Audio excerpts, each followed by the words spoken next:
अक्कलकोट येथील प्रतिष्ठित शिक्षण संस्था मंगरुळे प्रशालेचा वादग्रस्त मुख्याध्यापक नंदाजी कदम यांनी 26 जानेवारी रोजी अल्पवयीन मुलींपुढे प्रजासत्ताक दिनाचे महत्त्व न सांगता सरकार मुलं कसे पैदा करते असे अश्लील स्वरूपाचे बालमनावर संकोच उत्पन्न करणारे, लज्जा निर्माण करणारे खालच्या पातळीचे जोक सांगून संपूर्ण पालकांसमोर अल्पवयीन मुलींवर तोंड लपवण्याची पाळी आणली। या संपूर्ण घटनेची चौकशी करून गट शिक्षणाधिकारी यांनी अहवाल द्यावा अशी विनंती त्यांच्याकडे पालकांनी केली होती। सदर गट शिक्षणाधिकारी या शाळेचे पालक असल्याने चौकशी करण्यास जाणीवपूर्वक विलंब करत असल्याने त्यांच्या विरुद्ध ही कारवाईची मागणी आनंद बुक्कानुरे यांनी केली आहे। यामध्ये प्रजासत्ताक दिनी उपस्थित असलेले शिक्षक, पालक, विद्यार्थिनी यांचे जबाब नोंदवण्याची विनंती केली। मंगरुळे प्रशालेच्या अनेक पालकांनी या गंभीर घटनेची दखल घेण्याची विनंती चेअरमन प्रभाकर कोरे यांच्याकडे केली। प्रतिष्ठित संस्थेत अशा वादग्रस्त मुख्याध्यापकाची आर्थिक मांडवलीद्वारे नेमणूक करून शाळेचे भवितव्य अंधकारमय बनवले असून पालकांनी जून नंतर आपल्या पाल्यांना शाळेतून काढून घेण्याची लेखी तक्रार चेअरमन प्रभाकर कोरे यांच्याकडे केली आहे। आठवडाभरात या गंभीर घटनेची निष्पक्ष चौकशी न झाल्यास उग्र आंदोलन शिवसेनेच्या वतीने करण्याचे लेखी पत्र नायब तहसीलदार पवार यांना भेटून दिले।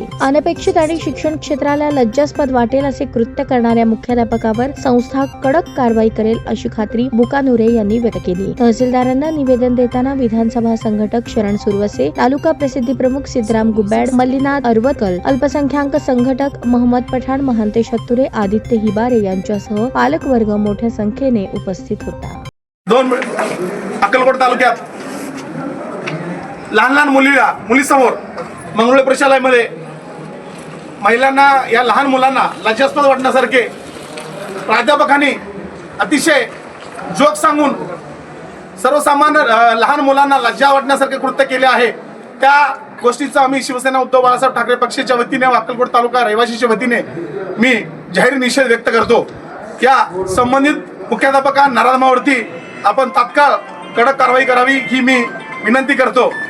त्याच प्रकारे अक्कलकोट तालुक्यातील गेल्या आपण महिनाभरापासून आपण बघतोय शेतकऱ्यावरती अतिशय अन्याय होत आहे।